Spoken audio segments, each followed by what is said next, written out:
I think for a huge number of people, addiction is very damaging. It damages relationships, it damages your self-esteem, it damages, your social capital. There is a kind of legacy when you come out of addiction that needs to be mended, and then you've got to create this life that doesn't involve your addiction. I mean, in some ways, I'm well aware that people use drugs, including alcohol, in a very wide range of ways, and that not everybody develops what you might legitimately call an addiction.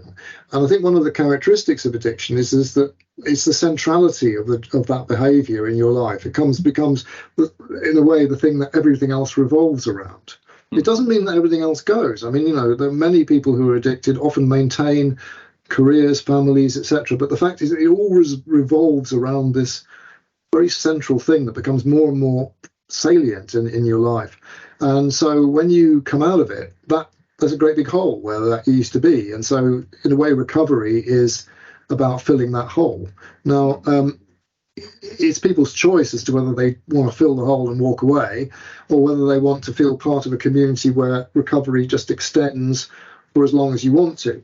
And I think that's kind of important. And, I also am aware that there are a lot of people who are addicted in the sort of physiological and psychological sense, who one day decide to stop, and they they carry on with their lives without any of the need for a recovery movement or connection or sociality. But again, for a lot of people, addiction was social. So it was about, people talk about addiction being very isolating, but my experience was that it produced the people I hung out with, people that had roles in that society.